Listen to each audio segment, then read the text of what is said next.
పెట్టుబడులు పారిశ్రామిక యూనిట్లకు సంబంధించిన ప్రతిపాదనలకు ఎస్ఐపిబి ఆమోదం తెలిపింది. ఈ మేరకు సీఎం చంద్రబాబు అధ్యక్షతన 13వ ఎస్ఐపిబి సమావేశం జరిగింది. 26 కంపెనీల నుంచి వచ్చిన 20,000 కోట్ల పెట్టుబడి ప్రతిపాదనలపై చర్చించారు. ఎనర్జీ, ఐటీ, ఐ&ఐ, టూరిజం, ఫుడ్ ప్రాసెసింగ్ రంగాల్లో పెట్టుబడులకు ఎస్ఐపిబి గ్రీన్ సిగ్నల్ ఇచ్చింది.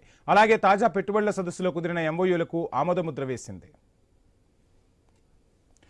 ఎస్ఐపిబి సమావేశానికి సంబంధించి ఫుల్ డీటెయిల్స్ మా ప్రతినిధి కాంతి అందిస్తారు. కాంతి.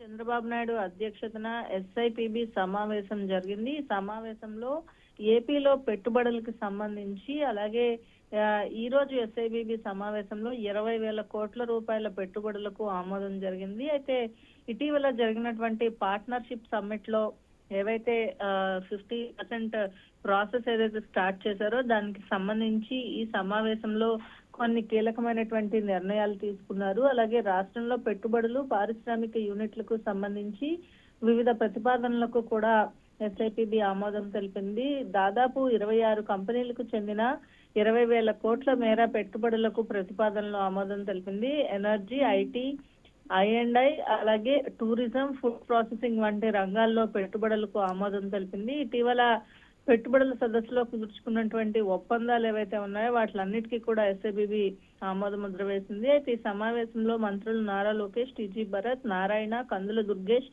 గొట్టిపాటి రవికుమార్, అనగాని సత్యప్రసాద్, సిఎస్ విజయానంద్ సహా వివిధ శాఖల ఉన్నతాధికారులు పాల్గొన్నారు. ఇక ఈ సమావేశంలో దాదాపు రాష్ట్రంలో ఏవైతే 18 నెలల్లో వచ్చినటువంటి పెట్టుబడులకు సంబంధించి అలాగే హెల్త్, డిఫెన్స్, ఆటోమొబైల్ రంగాలకి సంబంధించినటువంటి దాంట్లో కూడా పెట్టుబడులు అధికంగా వస్తున్నాయి. ఈ నేపథ్యంలో పెట్టుబడులు పెట్టేందుకు ఎప్పటికప్పుడు కలెక్టర్లు మానిటరింగ్ చేస్తూ ఉన్నారు. అలాగే ఈ ఏదైతే వరల్డ్ ఎకనామిక్ సదస్సుకు వెళ్లేలోపు పరిశ్రమలు ప్రారంభించే ఏర్పాటు చేయాలని కూడా సీఎం సూచించినట్లుగా తెలుస్తా ఉంది. ఇక జనవరి చివరిలోపు శంకుస్థాపనలు కూడా ప్రారంభించాలని సీఎం ఆదేశాలు ఇచ్చారు. ఈ నేపథ్యంలో ఈ రోజు జరిగినటువంటి ఎస్ఐపిబి సమావేశంలో దాదాపుగా 20,000 కోట్ల మేర పెట్టుబడులకు ప్రతిపాదనలు ఏవైతే ఉన్నాయో 26 కంపెనీలకు చెందినటువంటి ప్రతిపాదనలను ఎస్ఐపిబిలో ఆమోద ముద్ర వేశారు.